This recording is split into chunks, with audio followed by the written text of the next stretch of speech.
Hi guys, welcome back. I am Vivek Singhal from tradingwithvivek.com।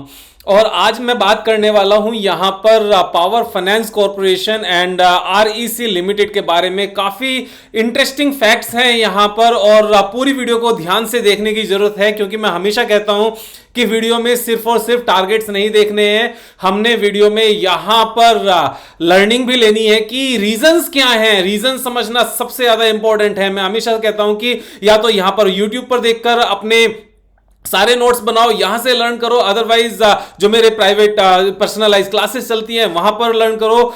नया batch start हो रहा है फ्राइडे को, यानी कि डे आफ्टर टुमारो 23 जुलाई को। अगर एनरोल करना है तो डिस्क्रिप्शन बॉक्स में नंबर लिखा हुआ है, कॉल करो या फिर व्हाट्सएप करो, लेकिन बिना सीखे नहीं करना है। मैं फिर से आपको रिपीट कर रहा हूं, क्योंकि बिना सीखे करने से क्या होता है, हमारी जिंदगी भर की मेहनत यहां पर दांव पर लगी होती है। सीख कर करने से अच्छा फल मिलता है और बिना सीखे करने से पैसे की यहां पर बर्बादी होती है, नुकसान होता है। तो सीख कर करना है। आगे बढ़ते हैं। सेकंड इंपॉर्टेंट पॉइंट है, अगर सब्सक्राइब नहीं किया तो सब्सक्राइब कर लें। And this is an educational video.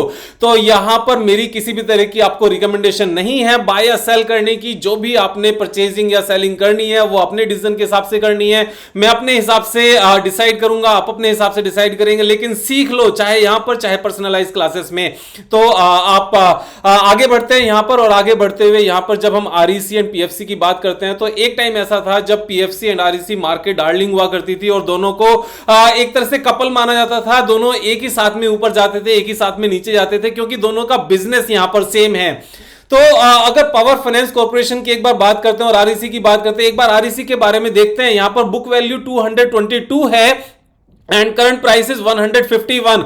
और यहां पर अगर आप स्टॉक का पी देखोगे then this is only 3.57 and promoters की होल्डिंग कितनी है, 52.6%। अब यहां पर जहां प्रोमोटर्स की होल्डिंग की बात आती है तो नीचे चलते हैं एक बार और नीचे चल के देखते हैं। यहां पर काफी चेंजेस हुए हैं पिछले कुछ सालों में, यानी कि पिछले 3 साल में। और पिछले 3 साल में जो मेजर चेंज हुआ है वो ये है कि प्रोमोटर्स की होल्डिंग, प्रोमोटर्स इसके कौन है, प्रोमोटर्स है पावर फाइनेंस कॉर्पोरेशन लिमिटेड, यानी कि अनदर कंपनी जो अभी हम डिस्कस करने वाले हैं।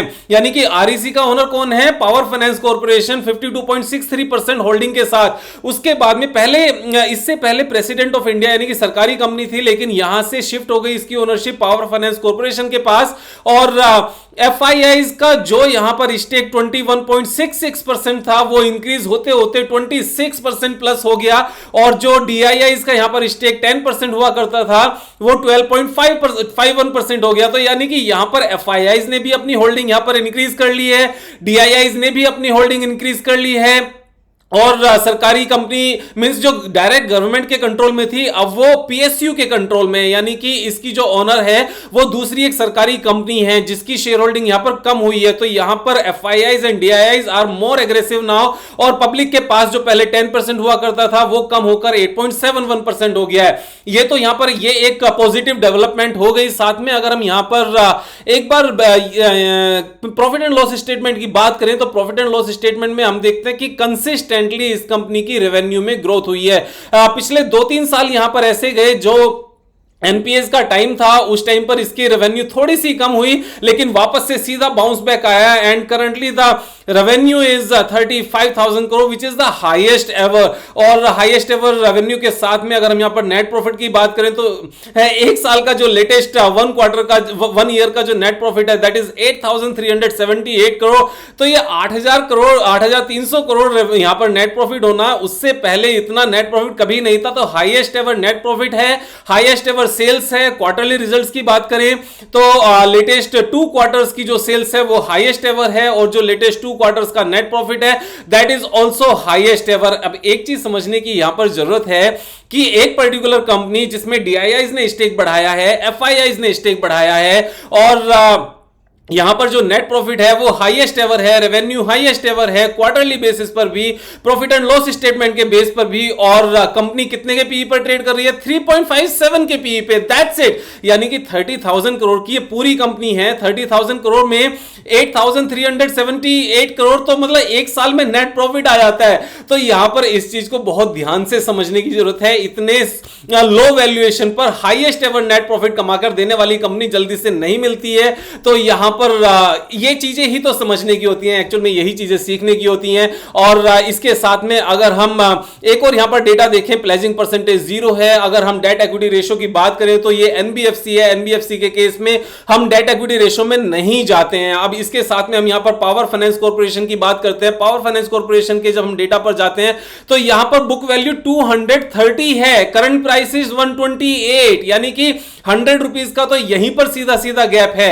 Second most important point, stock P is less than 3, 2.87, that's it. और यहां पर जो प्रोमोटर्स होल्डिंग है 56% है, प्लेजिंग परसेंटेज 0 है, डेट इक्विटी रेशियो 10.9 है, एनबीएफसी हो सकता है इससे ज्यादा भी जा सकता है। और हम यहां पर क्वार्टरली रिजल्ट्स की बात करें, again the same story, in last 3 quarters this is highest ever sales, highest ever revenue, and in last 3-4 quarters this is the amazing profit, means highest ever profits हैं। लास्ट 3 क्वार्टर्स में इतने profits कभी नहीं आए। अगर profit and loss अगर पूरे साल की बात करने लगे, इट्स ए कंसिस्टेंट परफॉर्मर।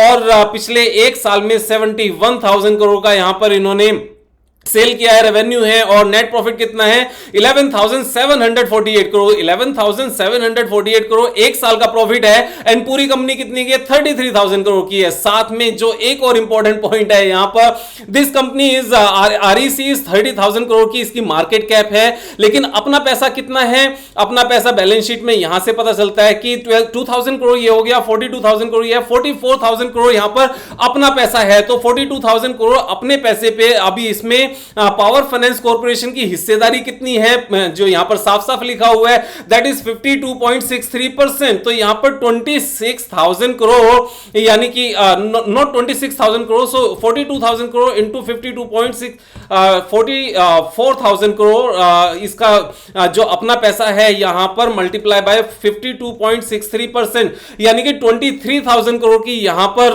जो हिस्सेदारी है वो पावर फाइनेंस कंपनी के पास है। एंड पावर फाइनेंस कंपनी, पूरी कंपनी कितने की है 33,000 करोड़ की, यानी कि 33,000 करोड़ में से 23,000 करोड़ तो यहां पर आरईसी का हिस्सा, मींस आरईसी है इनके पास अपनी सॉलिड। तो ओवरऑल यहां पर क्या हो क्या रहा है, बेसिकली बुक वैल्यू से शेयर प्राइस बहुत नीचे चल रहा है, जो स्टॉक पी है that is less than 3, and highest ever net profit है, हाईएस्ट एवर यहां पर रिजल्ट्स हैं, मींस रेवेन्यू है, क्वार्टरली रिजल्ट्स में भी, प्रॉफिट एंड लॉस स्टेटमेंट में भी। उसके साथ में अगर हम यहां पर शेयर होल्डिंग पैटर्न देखें, शेयर होल्डिंग पैटर्न का सेम सीन है, प्रोमोटर्स होल्डिंग यहां पर डिक्रीज हो गई है, 65% से कम होकर 56% रह गई है। एफआईआईज यहां पर 11% से इंक्रीज होकर 17% हो गया है, डीआईआईज यहां पर 15% से इंक्रीज होकर 19% है, एंड पब्लिक के पास यहां पर 7 से 7 ही है, यानी कि प्रमोटर्स के पास से जितना भी माल बेचा गया वो सारा का सारा एफआईआई एंड डीआईआईज के पास आ गया। देखो एक चीज समझने की जरूरत है, FIIs and DIIs are the most intelligent and most wise people in this world. वो पैसे में खेलते हैं और वो कभी भी अपनी बेकार बैट्स नहीं लगाते, खास तौर से इस तरह के केस में जहां पर कंसिस्टेंट ग्रोथ है। यार इस चीज को और ज्यादा सोचने की मींस जरूरत कहां से पड़ती है, कोई जरूरत नहीं होती। हर एंगल से फाइनेंशियल्स अच्छे हैं, सारी चीजें अच्छी हैं। अब बात आती है बिजनेस की। बिजनेस की बड़ी सीधी सी बात है, इंडिया में अभी पावर कंजम्पशन जितनी है ना, जैसे जैसे लोगों के घरों में एसी लगेंगे, जो अभी सिर्फ और सिर्फ अर्बन एरियाज में कुछ ही घरों में दिखते हैं, जब पूरा इंडिया एसी चला रहा होगा, पूरा इंडिया यहां पर इलेक्ट्रिक कार्स यूज कर रहा होगा, पूरी इंडिया यहां पर refrigerator and malls, resorts, restaurants, hotels, schools, सब कुछ जब लगातार पावर कंजम्पशन ले रहा होगा, तो यहां पर पावर फाइनेंस कंपनीज की जरूरत पड़ेगी ही पड़ेगी। मोस्ट इंपॉर्टेंट इसमें एक और बहुत इंपॉर्टेंट पॉइंट है, ध्यान से सुनना, जितनी भी पावर कंपनीज हैं सबके फाइनेंशियल्स इंप्रूव होते जा रहे हैं, सब अपना लोन रिपे करते जा रहे हैं, फर्दर लोन ले रही हैं न्यू कंपनीज, नए सोलर प्लांट के लिए, नए हाइब्रिड प्लांट, हाइड्रोजन प्लांट के लिए, जो बेसिकली पानी से बांध बनाकर, डैम बनाकर जो बिजली बनाते हैं। तो यहां पर ये पावर सेक्टर सुधरता हुआ जा रहा है, यहां पर एनपीएस की प्रॉब्लम खत्म होती नजर आ रही है, और यहां पर highest ever net profit, highest ever sales. और उसके साथ में जब यहां पर हम एक बार टेक्निकल चार्ट पैटर्न की बात करते हैं, तो सबसे पहले मैं आपको एक चीज दिखा दूं। अगर मंथली चार्ट ओपन करता हूं मैं यहां से, तो इस कंपनी ने मींस पावर फाइनेंस कॉर्पोरेशन यहां पर नवंबर 2007 में सेम लेवल पर थी, अभी उससे नीचे है, यानी कि लास्ट 14 इयर्स में कंपनी के शेयर प्राइस ने कोई ग्रोथ नहीं दिखाई। अब अगर एक बार पावर फाइनेंस कॉर्पोरेशन के लास्ट 10 इयर्स के अगर एक बार रिजल्ट्स देख लें, तो यहां पर इसकी रेवेन्यू कितनी थी 2010 में, सिर्फ और सिर्फ 8,000 करोड़। अभी रेवेन्यू कितनी है 71,000 करोड़। तब उस टाइम पर नेट प्रॉफिट कितना था 2,300 करोड़। अभी नेट प्रॉफिट कितना है 12,000 करोड़। मींस इतना जो गैप है एंड शेयर प्राइस में कोई गैप ही नहीं है। ये गैप जब मल्टी ईयर लेवल के जो यहां से रेसिस्टेंस के ब्रेकआउट होते हैं ना, तो देखो मैं ब्रेकआउट को लेकर हमेशा मना करता हूं, लेकिन ब्रेकआउट सब जगह मनाई नहीं होती। जब बारिश में निकलने के लिए मम्मी ने मना किया हो लेकिन सड़क पर पैसे पड़े हो तो भागकर बारिश में भी निकल के पैसे उठा लेने चाहिए, वरना वही मम्मी जिसने बाहर निकलने के लिए बारिश में मना किया था ना, घर पे अगर आपने पैसे नहीं उठाए, मम्मी ने देख लिया पैसे बाहर पड़े हुए, बच्चे ने नहीं उठाए, बारिश हो रही है, वही मम्मी ठुकाई करेगी। तो यहां पर सेम सिनेरियो है। वही विवेक जो हमेशा ये कहता है ब्रेकआउट पर नहीं लेना चाहिए, नीचे आने पर लेना चाहिए। This is a price where we can buy even at a breakout, क्योंकि यहां से पिछले 14 ईयर से कोई ग्रोथ नहीं है शेयर प्राइस में, लेकिन यहां पर कितनी ग्रोथ है, यहां पर 5 टाइम्स 6 टाइम्स का यहां पर ग्रोथ है। और पावर फाइनेंस में भी सेम सीन है एंड आरईसी में भी यहां पर सेम सीन है। अगर नीचे जाकर देखें तो यहां पर कितना इसका नेट प्रॉफिट था आरईसी का 2000 करोड़, और यहां पर अभी कितना है 8300 करोड़। यहां पर सेल्स कितनी थी 6667 करोड़, अभी सेल्स कितनी है 35000 करोड़। तो जो चीज किसी पर्टिकुलर टाइम पर बेकार होती है वही चीज एक पर्टिकुलर टाइम पर अच्छी भी होती है। इसीलिए मैं हमेशा कहता हूं जब भी खरीदो सोच समझ के खरीदो, एनालिसिस करके खरीदो। यहां पर बिजनेस भी देखना है, फंडामेंटल्स भी देखना है, टेक्निकल्स भी देखना है। जब सारी चीजों को एक साथ यहां पर निचोड़ लेते हैं ना तो उसमें मींस मजा आता है। और एक सीधी सी बात है, जब नोट छपते हैं ना, मैं फिर से आपको रिपीट करूंगा जो मैंने कल वीडियो में रिपीट किया था, स्टॉक मार्केट एक पैसा छापने की मशीन है, इसे चलाना आना चाहिए। जो इसको चलाना जानते हैं ना उनके पास दुनिया भर का पैसा होता है, और जो चलाना नहीं जानते वो यहां पर सिर्फ नुकसान करते हैं। इसीलिए मैं कहता हूं सीख के करो, यहां सीखना है यहां सीखो, पर्सनलाइज क्लासेस में सीखना है वहां सीखो। डिस्क्रिप्शन बॉक्स में नंबर दिया हुआ है, आपको कॉल करना है कॉल करें, और व्हाट्सएप करना है व्हाट्सएप करें। कल फिर मिलेंगे एक वीडियो के साथ, तब तक मजे करो यार। Thank you so much, have a nice day.